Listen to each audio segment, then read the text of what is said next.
For white collar workers, for knowledge workers, AI done well, in my opinion, is about enabling you to do more of the work that only you can do, to really free you up to get into your zone of genius faster and with less friction. All right, guys, welcome back for another episode of The Real Coach Show. I am here today with Dan Cumberland, and we just met Dan, but I'm really excited for this because it's going to be both coaching business on your side, but also a very practical application on how coaches can actually use AI in their businesses to make it better, help them grow, etc., which honestly is really important right now because I think for me, at least, I waste a lot of time going like, I think this could be AI. And it's like, okay, that's probably automation, number one. And number two, like, you don't know what you're doing. So I'm really excited for that. Oh, man. I'm just laughing out loud because like you're just, it's such a common problem and like a problem I have at times too. So like you're in okay. So we're not alone. If you struggle with AI and you're just like, this is supposed to make life way easier. It's going to get me later. How is it so dumb right now? Like Dan's going to help us with that. Okay. Dan, I want to start though, like I always do, and just ask you like, what was the problem in your life or the solution that you came up with that was so, impactful that you were like, man, I actually am so good at this. I could help other people do it, so I'm going to become a coach. Totally. I love it. So excited to be here and such a great entry point into the conversation. So going to rewind. It was a couple years ago. So rewind 2020 through 2022-ish. I was running a venture studio, building software, had a couple good exits there, 7-figure exit. Wrapped that up for a variety of reasons, differences with partners, and became a fractional CMO. And that was right about the time that ChatGPT came on the scene. And I had been had a bit of burnout from running the venture studio. I loved it, but also was like, especially towards the end, it was just really stressful trying to hold the ship together. The way it operated, we had a core group of 12 people, and we're launching multiple products. And so I was just spread thin. So as I was jumping into, pivoting into being a fractional CMO, I wanted to see like, okay, these AI tools are new. I had some familiarity with them from the venture studio, from building things with tech. We had some AI features in some of our products. How far can I get running a marketing agency, not agency, but a marketing practice? Kind of on the back end, it was like an agency because I had deliverables I was responsible for. How far can I get with AI? And keep the team as lean and minimal as possible. So I leaned in heavy and early back when the context windows were super small and it would always forget things and found ways around that and developed, some really, I thought they were just like, I was just getting the tool to work. But fast forward till, I guess it's a couple of years ago now. So 2023-ish, was running basically the marketing department of these companies, mostly software companies, and then kind of the $2 to $20 million range, and started talking to some of my friends just to come up in conversation about what I was doing. And I was like, hey, you should use AI for this or that, and it just became pretty apparent pretty quickly that what I was doing and the results that I was getting, and able to get real value for my clients and create real marketing materials that were really moving the needle for their company was very different than what my friends were doing. So it started just kind of, very informal. It's like, here, try this, here, try that. And then started kind of one of the big turning points for me was a friend who runs a podcast.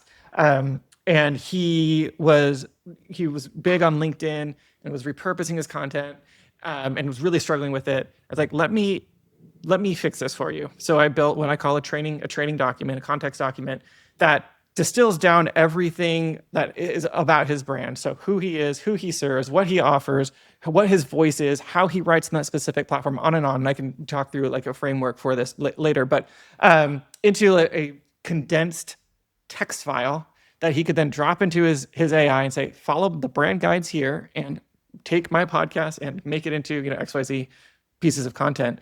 And it's just a total game changer for him. All of a sudden he was able to outsource or bring his, not outsource because his already was a team member who was doing some things for him, his executive assistant, but have her do a lot more of the stuff that he was spending so much time doing, so that then he could get back to spending more time with his family, and also growing new arms of business. And he's recently branched out and started a new business. Mel Vargasy is his name. His podcast is called Selling the Couch, which is great, all about for therapists. But he started this new venture called Quiet Builder, just about sustainable, anti-burnout building things. And in some ways, it's really fun. This is like a year or two later now to look back and see like, I think that some of that space that we created is what's enabled him to start this new venture and explore in new ways. So that was really a light bulb moment for me to see the impact that these things had, that like I just kind of assumed like this is just, it's just, I think we all have these kind of moments where it's like you just can't see it you can't see the forest for the trees a little bit. But then when I saw the impact on his business, I was like, oh, I think that there's something here that I could offer to other people. And so that was really kind of the pivotal moment for me. Dude, okay. So I cannot wait to dive back into that context document later in the conversation, the second half of this. Yeah. And also like how relevant this specific example to me. Oh yeah, totally. And my clients. Yeah, I'm you're like, a oh my podcaster. goodness. I forgot about that. So anyway, I would love to chat with you more about that. Yes. But okay, so you had this sort of moment of like, oh my goodness, I know a lot that can help people. How did you then turn it into the business you've got now? Yeah, well, slowly is the answer, and I don't know if some of it is just how I move. I tend to it feels like nothing happens, then everything happens all at once. But it takes it, in retrospect, it's like, yeah, it took me a long time to really make this pivot. Some of it was somewhat naturally. I had, CMO contracts typically have a shelf life, 18 months ish around there. So I had some attrition that was happening. And I knew that it was coming. I had one big client that was going to be terminating. I was like, let's see if in 2024 I could pivot my income completely from CMO, or at least not I'm not going to say no to money, but like really focus on AI or AI enabled marketing as my product, and then also launched a cohort and coaching around AI. Could that be the main thing instead of just doing marketing? And so it feels like it took pretty much all of 2024 and most of 2025 to really make that pivot. But it started with like, let's just find some more people like Mel, like other people who need help. Started with just a couple friends, other coaches. I share some about later as far as like workflows I'm building and have helped coaches build, but helping them do something very similar. How do we like capture their voice, and then how can we use that for marketing purposes? Because marketing is easy. It's not easy, but it's like the common denominator that every business has. A LinkedIn post is a LinkedIn post, and everybody's LinkedIn posts kind of are going to need to follow the same parameters for LinkedIn. But then on the back end, as far as what they're doing with their clients and their deliverables, like there's so much variety there. So did a few of those, and then started doing it for other people who are in my network who were doing who had needs, people that just came up in conversations or introductions. One of the first big projects I built was actually for a coach, an AI version of his material that his clients could then access asynchronously. He does group coaching, and then also has a community. And the people that are in his group coaching program always had lots of questions. So then just kind of started doing some of those projects. And then this year I joined a business accelerator, so to really kind of throw some fuel on the fire to help me grow, and to take what I have, these concepts and like these bits of things, and really build like a product ladder around it to really give some more structure to the community and the coaching that I'm doing, as well as the done for you services that I offer. Right. Okay. So let's talk about the state of the business right now. What are the offerings? Yeah. What are, especially with Yes. the coaching, like let's talk about briefly the 30,000 foot and then zoom in on the coaching part. Totally. Yeah. So at 30,000 foot level, I'll go from maybe different, well, let's talk about different demographics. For the coaching experience is kind of lives in two different realms. One is working with businesses where I come in and I do training for their team. But it's very similar to what I do with independent founders, a lot of consultants and coaches, and people running smaller teams. And that is a coaching community where I do open office hours once a week, where I'm helping you get unstuck with whatever problems you have with AI. It's also great context just to see what other people are building with AI, so you can kind of we just need to see the use cases so that we can translate those to our own lives. So this is just a great kind of group growth experience that happens in that community.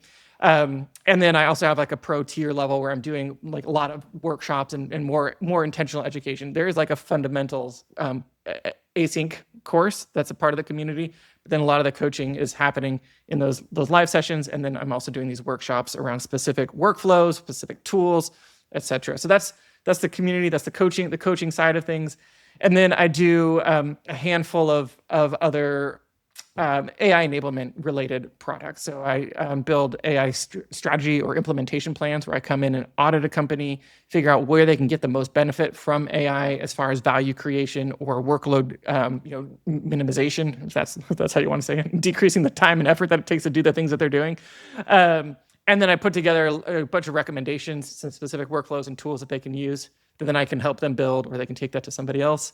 And then I build those things for them as kind of the more done for you kind of services.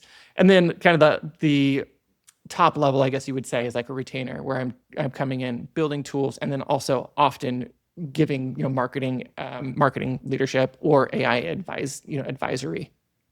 Interesting. So that's the whole suite. I love that. That's a very obvious ladder, I would say. And sounds exciting, honestly, because it's like you're at the cutting edge. It's like new problems all the time.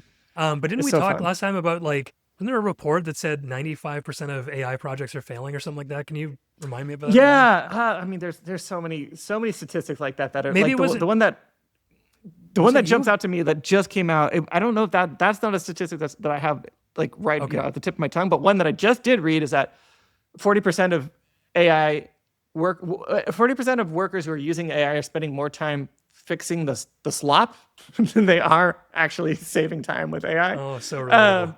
Which is like back to your problem at the beginning, right? Of like, I think I can do this, but then it ends up being this really long project, and it's like I should have just done the thing. I should have just sat down and done it rather than trying to take the shortcut that ended up being the long way. Exactly. So I was talking to someone recently, and there was some study or something like that said something like 95% of large AI projects in corporate, like whatever that meant in the study, ended up being shelved after like a few months because they were total wastes of time and money. And so it seems like there's a huge area of potential in companies for someone in your position to come in and be like, look, you guys have tried and failed this, and it doesn't mean that this sucks. There's a huge opportunity if it's managed well. And so that's really exciting for me, for your business. So I'm curious if that. It totally gets me excited too, because I think that what we hope, like, there's so much that's betting on the rise of AI, and I don't know, you'll hear from me, an AI consultant, first and foremost. We are definitely in an AI bubble, and we've like looked at the growth trajectory, how fast things have moved in the last 2 years, and then just like trace that growth line out on the chart to infinity and beyond. I don't think it's going to work like that. And like, so then like all these companies are getting this investment, like based on where they're going. But I think we're going to hit these growth edges. And, I don't know, the amount of investment, the valuation of the OpenAI in particular makes me nervous, because like what happens when so much money has been put into this company and it tanks? I don't know that's going to tank, but it has economic, because it has such weight, such gravitas, right? Like what happens if it doesn't reach that trajectory? That's one thing. But then the other thing, like about related to what you said, is like, I think because of like we're betting on these tools, we're like, oh, we should build these things, and then those things don't do the things what we want them to. The thing that is working is good AI skills. And so while the company might shelve, they're like, oh, we were going to build this tool that did this or that, and then it didn't work. Like their team members can still make meaningful progress, take meaningful friction out of their work, and save meaningful time by learning how to use these tools well in their specific area of expertise. And that's where the magic happens. You give someone with specific domain expertise good AI skills, and then they're like a rocket ship. And so that equally gets me just as excited as you. Oh, I like that. Okay, there's a lot to talk about, and I would be, I'm going to have to talk a little bit about AI itself before we get into the second half of this conversation. But I want to talk about just the nuts and bolts of your business. Let's talk about leads. Let's talk about how you do sales. Let's talk a little bit about delivery. It's new-ish. So you already said you talked to your network to get the first few projects. Yes. How are you bringing people into the cohort? Because I want to talk really applicable to coaches right now. How are you finding leads, and how are you nurturing them? How are you doing that whole thing? Fantastic. Yeah. And so like last year, as I was kind of in this pivot, doing the coaching and building the cohort and doing the CMO work, I was just shy of 250,000 is what we did last year. I'm on track to do that this year. A little bit behind right now, but we're coming into the quarter three, quarter four have been historically the big months when people are making investments in their business. The way that I'm getting leads is primarily LinkedIn. It's huge. through my network is also huge. We can double click on any double click. Is that feels like such a tech bro thing to say on any of these through my email list, which is started this year at like 8,000 and is up to 12 and at almost 13,000. So doing a lot with AI to grow my email list, and then thirdly, workshops. And so workshops, which are both to my email list to activate people on my email list, also promoting those through social networks, and then also doing those in with partners. And so like we mentioned John Meese, I do have one next week with his community where I'm coming and educating them on how to use the tools that he has, his AI tools well, teach them great techniques, and then hopefully I give lots of value, and people who want to go deeper into AI will move over into grab some of the resources that I offer, strategy calls that I offer. That's often one of the next steps from those kind of partnerships. So those are kind of the high level things, podcast guesting and other kind of, like, I put those all kind of under the umbrella of partnerships where I'm showing up somewhere and talking, whether it's a webinar, a podcast, a speech, or a talk, those kinds of things. But those are the main ways. Okay, so I'm just thinking about people who are trying to get in front of the people who would activate these types of opportunities. Is that just that you've been in the game, the LinkedIn, you've already had a network of, email lists? Where are you going to grow this? When you say like social media, when you say LinkedIn, when you say email lists, when you say people that you're talking to, how are you then talking to people who give you that? Yes. Yeah, totally. Yeah, that's great. Yeah, and like I'm not I'm a marketer, right? So I have I think B+ level skills at all these things, but there are domain experts who are like A+ at one single thing. I'm a generalist, right? And so like the point of this is we want people to get an idea of what yours looks like, because they might be like, dude, I am so like Dan. I would love to do that. So I don't even care about the A+. Just want to see the Dan version. Totally. Yeah. So let's go one at a time. So like on LinkedIn, I post at least 3 times a week about about AI, about the wins I'm getting from my clients. Try to give just value to people who are following me. I follow a lot of people, so that's if there's one hack you could take from me as far as LinkedIn, follow you. I think it's like 200 people a week that you have like your limit on a free. It might be different on a paid account. I'm not on a paid account right now. But when you follow someone, if they follow you back, then they follow your content. And so it's a very easy way to get people more engaged in your content. And it's unlike any other platform where you kind of have, a lever that you can pull to increase your followers. But pair that with good quality, helpful content, and then content that talks about what you're doing, wins that you're giving your clients, and then giving people a reason to reach out to you. Maybe it's a resource that you're giving. Maybe it's a webinar that you're putting on. Maybe it's like, hey, if you're like Kurt and you're a coach, or you're a podcaster and you want to learn how to repurpose your content, drop me a line and type podcast in the comments, and I'll give you this resource. And then I can be like, hey, you want to talk more about your podcast? Here's some more that we could do. I'd love to jump on a call.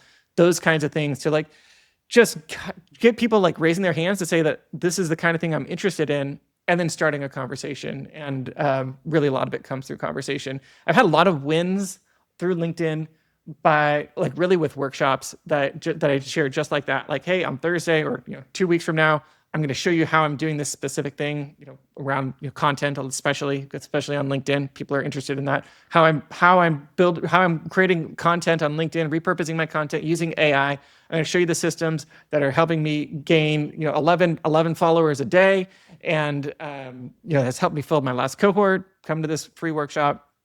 I'll have a soft pitch at the end for the cohort if you're interested, so people know it's mostly value and just a tiny bit of sales sprinkled in.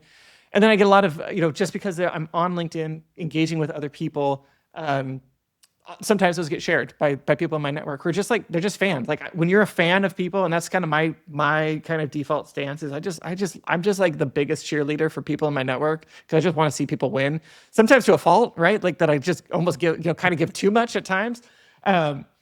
But because you give, then you do these things, and then people are like, hey, I'm super excited to go, join us on Thursday. I'm watching Dan on this thing, and then it gets reshared. And so that has helped, increase just the conversion of people to jump into that. Then I have a follow-up sequence. Usually at the end of that, I'll have a call, say, jump on with me for 30 minutes and I'll help you get unstuck wherever you are with AI, and we can talk about the cohort too, if you're interested.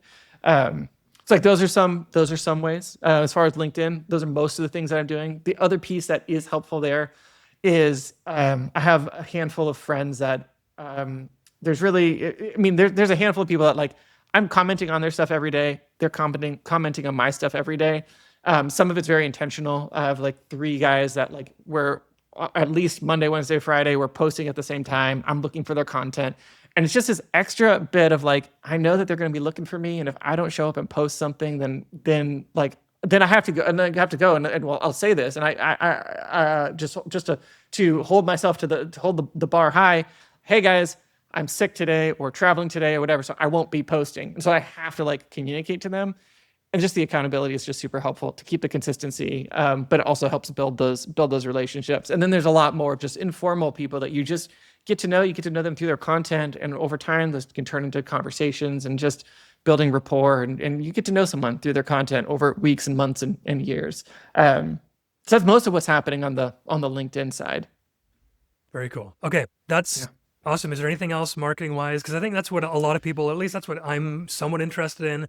Because sales, like we've had John Meese on, we just had Dustin on, and they're Defer very much to those just like, guys, dude, I right? like to do a serve call. I'm super non-pushy. And that's the thing. And you even mentioned that, like, I give almost too much away. And it's like, but dude, 100%. I think that's where the market's going. I think people are sick of like this hard sales, this, that, and the other thing. And so I'd much rather err on the side of like oversharing and overserving 100%. so that some people will like want to latch on to me and be like, oh dude, no, let me come with you. Let me pay you. And that's happened. And so like, that's way, for me, that's way better than like, oh, what's your 6-step strategy to do a sales call? So maybe you have one. Yeah. Maybe you totally. have one, but I don't. anything else Not on the sales front. sort of On the marketing stuff? side, there's definitely more that I could say. So like, I like to think in terms of content flywheels of like, as far as marketing is concerned. And for me, that content flywheel is LinkedIn. And so I'll be posting at least 3 times a week. I try to do 5 times a week. And I will look back at my last couple of weeks and be like, okay, what's done really well, or what did I feel like that was a really good idea, and then I'll run that through an AI prompt workflow to turn that into a newsletter, and then that'll go out in my newsletter as a long form piece. So I'll take that short form piece and expand on it and go deeper on it. And so that keeps nurturing my email list. People there are seeing me. I'm showing up in the inbox, giving them value. I'm also doing something similar, but really SEO driven, to build my just organic traffic. Both through search engines and through AI search. This is pretty advanced and a bit super tech geeky, pushing my glasses up. Which is like starting with quality AI, SEO research, and then building out articles through an AI driven process with the intent to like just show up more in the search results. And I started this at the beginning of 2025, published 190, I think it was 191 articles, all in one go, all in the same day. They all went live. Which some of my SEO friends are like, Dan, you should have dripped those out. But I was like, I used to be an SEO, and I'm like, I just wanted to get them in there just to see what would happen. And it's a very robust process. And if anyone's interested in doing this kind of thing, like some thoughts around AI is like the smaller the task you give AI, the better job it's going to do. So rather than saying, go write an SEO optimized article on this, I'm like, firstly do some quality keyword research. Here's the topic. Here are some competitors. Let's create a writing brief using AI on what this article should be about and the things that it should include. So that's step number 1. Step number 2, let's turn that brief into an outline. Step number 3, let's turn that outline into an article. And then you can have another step, let's take that article and just refine it and like really take a very human story, let's make sure it starts and wraps up in a very cohesive way. And then step number 5 that I did with this was automated the creation of images to go with it. And so all of that was done like in bulk. And so then that's driving, and I guess as far as outcomes, I was getting about just under 5,000 visitors to my site a month before I started this process. And now I'm getting 15,000. And so it's like, 3x, which is pretty freaking amazing. And it keeps going up. I just maybe hit the top this month. It's like it took like a couple months to get into the algorithm, and then it just started going up and up and up. And I'd get these notifications from Google Search Console that's like, congratulations on 5,000 visits. And then like 2 weeks later, congratulations on 6,000 visits. And it just like keeps going. I'm like, are we going to go up forever? But I think we've maybe reached the top. We had a kind of down just a tiny bit, and then it's been level. We'll see what happens. I'll probably go back and write some more content like a good SEOer should do. But all that's to say, so then that's driving opt-ins to my newsletter. Also using AI to create good opt-ins, good lead magnets. That I'm also, hosting with other collaborators, finding other people who have similar demographics or that I can share resources with, doing swaps of lead magnets, those kinds of things with are all ways that the newsletter is growing. That then also brings people into my ecosystem. They're reading my newsletter. They're coming to some of my, or at least having the invitation to come to workshops that I'm doing. And then when I ask for hand raisers to get on calls. There's opportunity there. The newsletter for me, the email list feels like a much slower game. Like the conversions seem to be much more rapid on the social side. But that's another piece of what I'm doing. And it all kind of ties together around using AI in a smart way to generate content in your voice that sounds human, that is human, because it's coming from your thoughts, your ideas, your unique point of view, but using AI to speed up the process and take the friction out of the content creation. Dude, if you wrote 191 articles at 1,000 words a piece and you paid 8 cents a word, which is what I used to pay as an SEO, that was $15,000 of content that you did for whatever the AI totally $0 basically, and then is now 3xing your traffic, which is insane because as an SEO I'm like, whoa, aren't you like scared about the AI and like this, that, and the other thing? Aren't you going to get penalized? And like, wow, no. Maybe I will. I don't know. But until then. Until then, let's go. Can you see, like, are you getting this from Google search, or is there also, can you see when someone comes over from AI?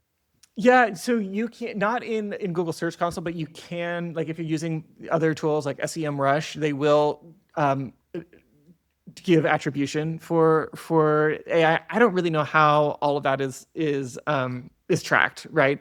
I mean, you can see, I guess you can see the source, but that's above my pay grade. What matters to me is traffic and conversions. Yeah. And the other piece of this technique, that the way that I think about it, and this is what I'm starting to do with some clients too on the retainer side, as far as like AI driven marketing, is like let's get you like something happening on the search side, and then let's worry about fine tuning. Because like a lot of people are like, oh, but like I don't want to publish anything, especially nothing with AI, because what if I get penalized? Like, well, if you get penalized, like you'd be right back where you are right now, which is like not in the search. So like, can we do something and then see what happens? But the technique that I do with clients, I don't do it well with myself because I'm like, I feel like I want to be the guinea pig, and then I do the quality. So I do the little more risky stuff on my site. Get good, A grade AI content out there, and then start looking at what's surfacing in the search engines and getting traffic. Then go to those, like, okay, people are actually reading this. I actually have human eyeballs on this.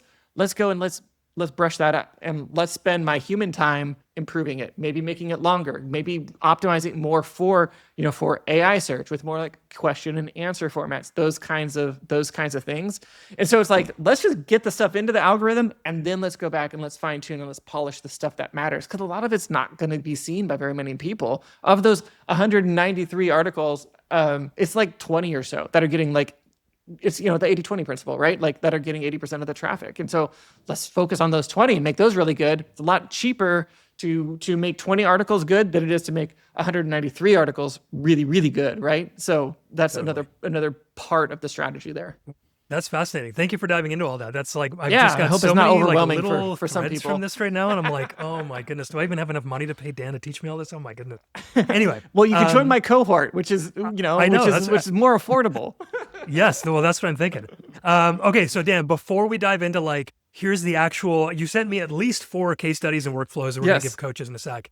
But I would be remiss not to ask you about the moral side of AI and how you are approaching that. And I know like we don't have to moralize it, but I do. I moralize everything. It's just who I am. And so for me, I spent a long time, dude, going, I will not even touch ChatGPT.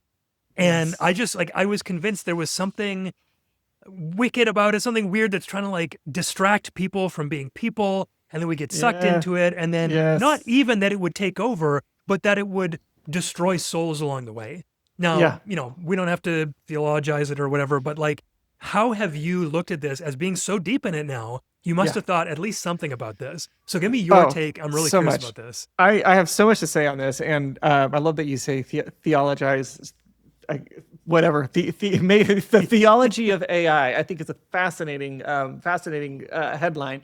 I actually started my career as a minister. I was a youth pastor for 5 years. Then got a master's degree in psychology, psychology and theology. So it is like a very poignant question for me in particular, and I think a big part of the lens that I bring to the work of AI because I'm not strictly approaching this from the standpoint of a technologist, but also very much like from a human, and I don't know, soulful like point of view. And the one liner I give when people ask what I do is I help founder-led brands scale authentically with AI without losing their soul. And so like it is very much for me like how do we use these tools and retain our humanity. And I think there's so many different kind of layers to this. But for me, it starts with the idea that, and this is even where I started my career in entrepreneurship. After I got my master's degree in psychology, I was like, should I become a therapist? I wanted to reach more than just sitting across from one person. And so I was like, I'm gonna build something on the internet back in like the early 2010s when like Michael Hyatt wrote Platform that same year I finished, grad school, and was like, I'm gonna do that. It's much harder than it sounds like usual. But so the project that I built is called the Meaning Movement, all about how do we help people figure out what to do with their lives? How do we answer these existential questions of why are we here and what do I have to do? What do I have to give? So that's definitely like a lens that I bring to this. And for white collar workers, for knowledge workers, the real AI done well, in my opinion, is about enabling you to do more of the work that only you can do, to really free you up to get into your zone of genius faster and with less friction. And of course, AI is going to do all the other things too, like make a bunch of garbage, fill the internet with AI slop, right? But like, I'm here to help people who have a message to share, like get that message out, and use AI to do it. So that is fundamentally like the perspective that I bring. It's like, yeah, like any tool, this tool is going to be used for good and this tool is going to be used for evil, but I want to help people use it for good. So that's like point number one. Point number two is like when we think about AI is going to take our jobs. That's just like it's like we're tired of like hearing people say that, right? And my perspective is like let's let it take our job, because anything that AI can do maybe wasn't our job to begin with. And I know that there's like artists who are like like these instead of being able to design a poster, like AI is doing that. But I know that we're going to get to the point where like we're just tired of the AI. We're tired of the AI posters, and I think we'll pay even more for the human posters. But outside of the arts, and especially with knowledge workers, like the things that I can give AI to do, like if those were things that I was like, oh, I loved, copy editing, making sure all my I's are dotted and my T's are crossed. Like maybe that's not the most meaningful thing that I should be spending my time on. And so if that's not my job, what is my job? So it's a mirror that's forcing us to reckon with like, why are we here? And what is the real deep, like the real soul of the work? And maybe like, if we can answer that question, the other question becomes, I think, a lot less scary of like, is AI going to take this? Like, no, because it can't. My goodness, dude, that's thanks for coming to my TED Talk. Refreshing. No, absolutely. I'm glad we'll share this far and wide. I'm actually really glad that you said that though, because I have been thinking. I think about this with phones all the time too, and everyone forgive me. You can fast forward 5 seconds if you don't like any of this. But what I really think is like when we look at our phones, we're literally looking down, and we have removed ourselves from looking up and asking those questions like, the universe? Like, why are we here? What's going on? And I'm often in awe when I look up, and it's literally a physical looking up.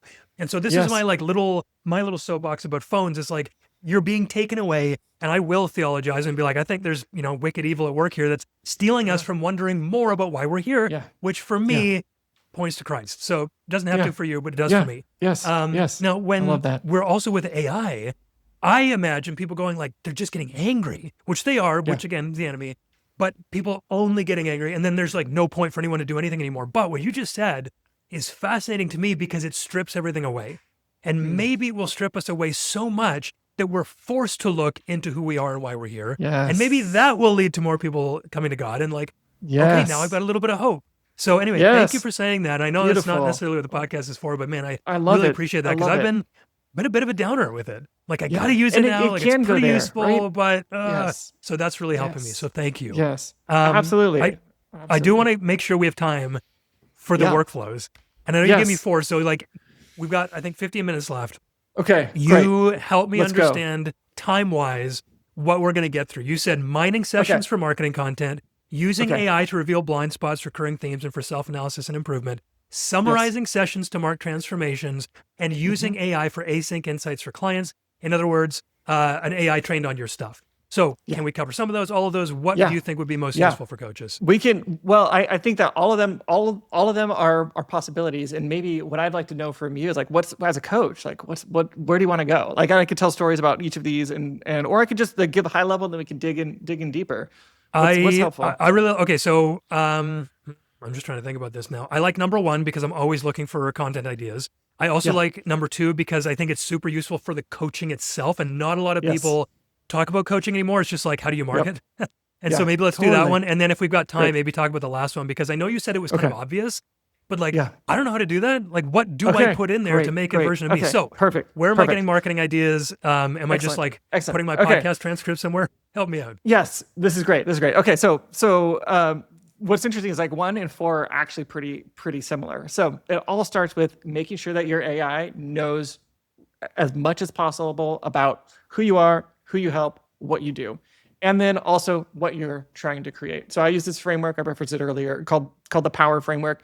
I think it's like a checklist for anything that you're coming to AI for. It's easy to talk about, again, like marketing related, because marketing is like very kind of set outcome, but it can be done. You can use it on other things like creating a coach, asynchronous, think of like a custom GPT that knows your framework. You can use this same training framework, the Power Framework, to create both of those things. And so the acronym, it's an acronym. The P is the persona. So this is, who you are, what your perspective is, what your values are, what frameworks you use, as much as possible about you and your stuff. So that you got to make sure we're giving it tons on that. The O is the others. So who's on the other side of this? And again, like with marketing, with both these projects, that's pretty easy. It's like your clients. But if it's, if you're doing something internal, building an internal workflow, maybe it's teammates. If it's, for a client, maybe, the client, whatever. But it's the O is the others. What are their psychographics? What are the demographics? What are their pain points? What do they want? What's the transformation that they're after? Then the W is the work. So what is the end product that we're trying to create? For the coach, a coach, a chat GPT or a custom GPT trained up on your content, that's a AI version of you, right? For a LinkedIn post, it's a LinkedIn post. But we want to get really specific about what it does, how it functions, what the format should be, how long it should be, what kind of language do we use, especially in content, and mining your sessions for marketing content. It's going to be different for each platform. If you're turning a podcast into a blog post, that's different than into a script for a TikTok video or a LinkedIn post, right? So we want to get really specific on what that output is going to be. Then the E is the expression and the style. So that's your the language that you use, how you turn a phrase, how you start a piece, how you end a piece, all your transitional phrases, ideas, metaphors that you often come back to, and then also like all the stuff that you don't use. Like I don't curse. I don't use sports analogies, like those kinds of things. And then the R, so Power, POWER, is references, and that's examples of similar outputs. So here's a bunch of LinkedIn posts that I've written. We want to make more that look like this. And that will help, especially with the formatting, how you do spacing, where how long your paragraphs are, all those kinds of things. So it starts with being able to check all those boxes. And I like to distill all those down into, because you could give all of that, right? It would take forever. And you're like, I just want to write a LinkedIn post. that's going to be 200 words. And you just told me I have to write a novel, right? So that's not very helpful, but you could do this once and then use it over and over, which is by creating a training guide. You can think of it a brand guide or a style guide for your brand, where you're giving all of this context and then asking AI to pull out what's meaningful, condense it down into a lightweight file, preferably a text file or a markdown file. So that's a file that ends in .txt or .md, simply because they take up less space, which is better for the environment and uses less, leaves more space in your context window.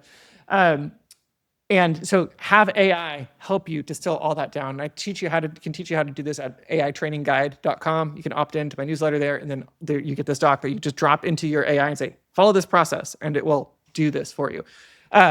So that's the starting point of both of these workflows. So if we're going to mine our content, first we need an AI that knows everything that it needs to know about us. So we just covered that. Then the next step is, let's put this transcript of, for you, like your podcast, but for a coach, of a coaching session. And maybe you come into it, you're like, oh yeah, we talked about this one thing where I helped this client get unstuck around, how they're thinking about their finances or something like that. And so then you drop that transcript into your AI. You can use ChatGPT, Gemini, Claude, whatever your favorite is. I prefer Claude for writing things because it's just really great. I like Gemini because it has massive context windows. Everybody else likes ChatGPT, which is also fine.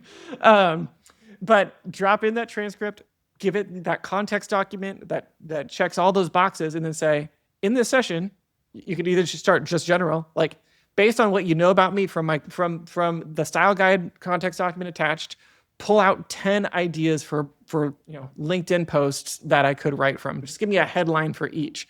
And then it'll process all that and like, here's 10 ideas from what you said. Or it might be like, we talked a lot about getting this client unstuck with their finances.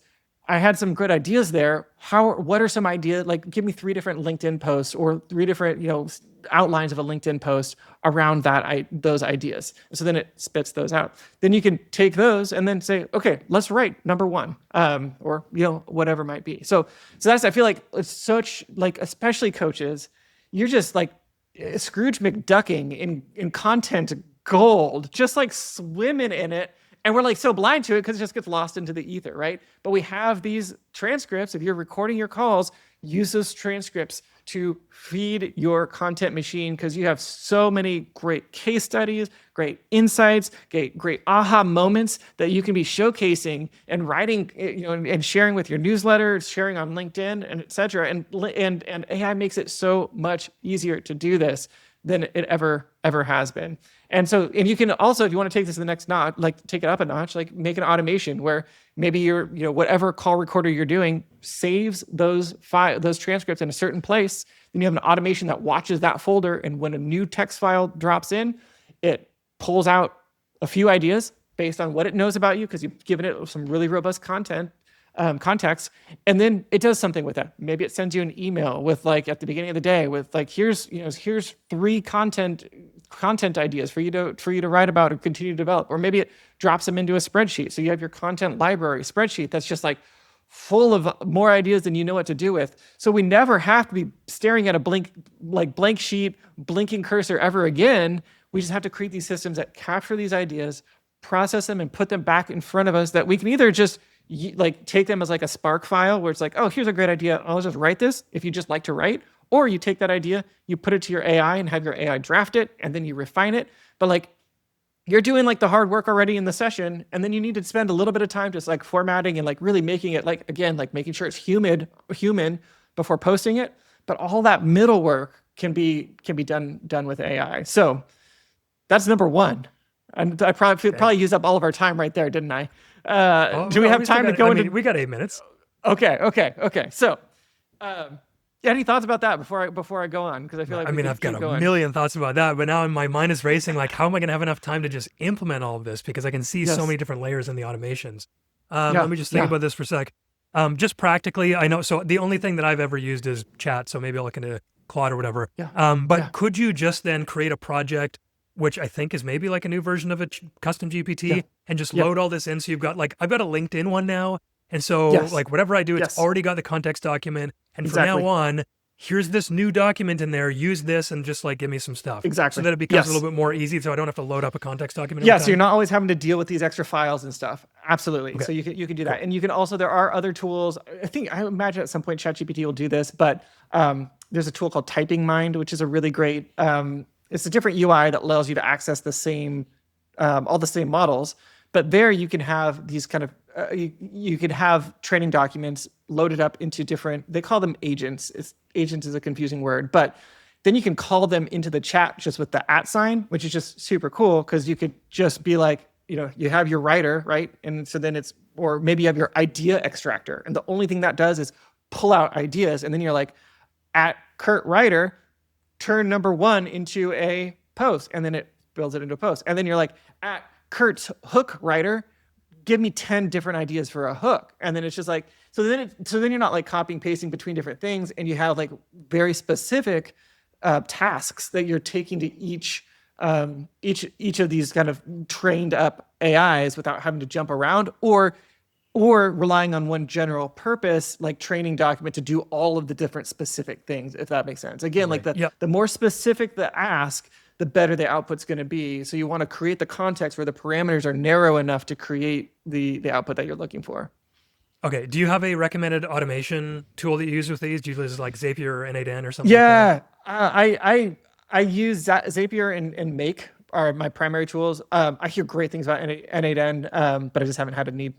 Seems a bit to overkill jump for there me yet. Personally, but yeah. anyway, Yeah. Okay, So that's but, cool. I just didn't know if there's like go specific for it. Yeah. AI one. No, they all do the same thing. And like anything in AI, like use AI if you're going to jump into automation. Use AI to help you create that automation. It's the best coach. And like, here's the automation I'm going to create. I'm going to create it in X platform. Map it out for me, and it can do that. So then you're not having to be like, okay, I have to parse in like in rejects, and what does that mean? And like let AI do the hard stuff. Smart. Okay. Do we have time to get into using it like as a coach, as an assistant coach to reveal blind spots? I have time. Yeah, Sweet. I have time. So yeah, this one is probably pretty simple, but we could take a very similar process, right? Make sure your AI has rich context on you, and then drop in transcripts from your sessions and ask it to look at the sessions and then reveal anything that you may have missed. Reveal any patterns that are coming up. If you can look, especially if you probably do this in Gemini, just because Gemini has the biggest token, the context window right now. So you could put multiple sessions in there. So you could put like maybe 3 sessions with a particular client in. And like, what are the themes? Was there anything that I missed? What questions are not being asked that I should think about asking? And I have a friend who's a coach. He's a household name. I won't name him. But you would know him, who I was talking with him the other day about this, helping him with his workflows. And he did this exact thing. And he had a session where he was helping a client with her goals, like with goal setting. He's an executive coach. And she was like talking about these goals and then said something about her brother. And she's like, my relationship with my brother is complicated. I really don't want to go there. And then he was just doing his coaching thing. And so he was like, okay, well, let's get your goal set. And then he ran this through his AI, and his AI was like, it feels like a really powerful moment that you may have missed. Like there might be some trauma there. There might be some pain, something there that you might want to inquire about. So he started his next session and just said, I just want to start by apologizing. At our last session, I think I missed something major. Or I may have, and she just was kind of like, first, like, that's one way to get client's attention. And then he said, when we were talking about goals, your relationship with your brother came up, and it seemed like there was, maybe some pain there, and I didn't pause to inquire about it, and I wanted to just take the time to make the space to see what, if there's anything there that you want to dive into. And it just opened up like a whole new, like, just vulnerability and potentially like where she's been stuck in her business might be related to where she's stuck in that relationship with her brother. And he would have just missed it because he was so focused, and he's really good at what he does. And so it's just one small example. But like insights that where you have like this, you can have this co-pilot who's running there right next to you, helping you do your job better. So that's an example that I feel like every coach should be at some point, just doing some of this work. That's so smart. I bet there will be a a live version of this soon. Yes. Anyway, okay. Yes. Yes. I know we got like 2 Well, minutes. can I just, I know we have a please. couple minutes. Let me just hit the last two because I think we can Please. do them fast. But so number three was summarizing sessions to mark transformations, and there's a couple different ways that you could do this. One I do in my cohort where I run all of my transcripts through an AI that will write basically a case study for each of my clients. So it's ongoing tracking their progress, noting where they were before they started, the unlocks and the aha moments that they're having, and then kind of the end state. And especially since it's AI, like what are they doing now that's making them real money and saving them real time.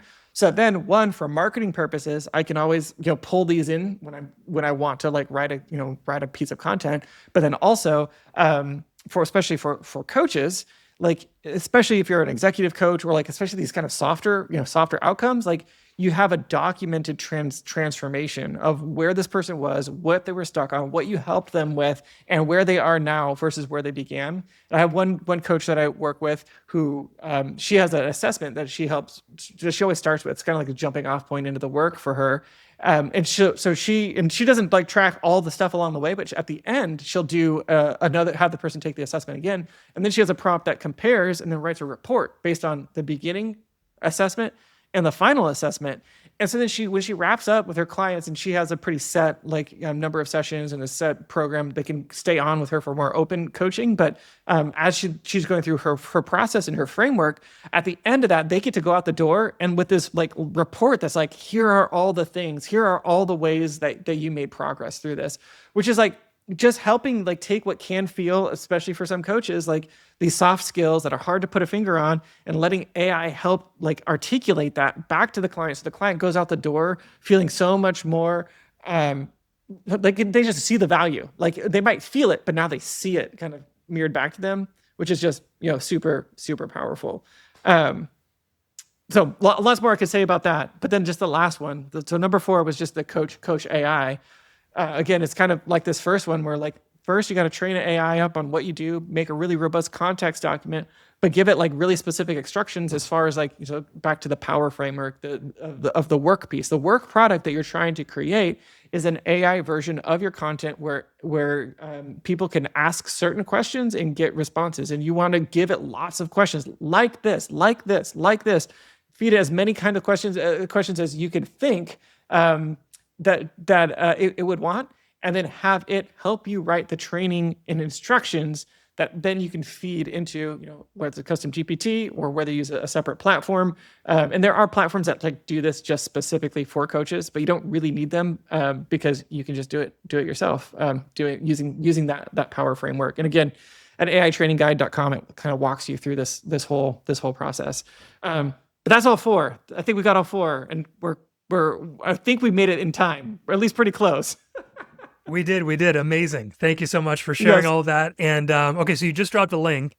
Where else do you want to send people, if anywhere? Yeah, well, I so right on LinkedIn, love to connect with people there. And for any of your listeners who maybe are coaches and you want to explore AI more, I'd love to just jump on a call and help you build your AI strategy just for free. So you can get a if you go to dancumberland.com/AI, that'll drop you on my booking page, and would love to jump on a call and explore. So would love to connect. I'm here to help. And like I said earlier, like I feel like I try to lead with value, and I'm just the biggest cheerleader for people in my network. And so if there's a way I can cheer you on and give value to you, I'm all here for it. Amazing. Thank you so much, Dan. Guys, this has been The Real Coach Show from Proclaim Podcasting. We'll see you here next week.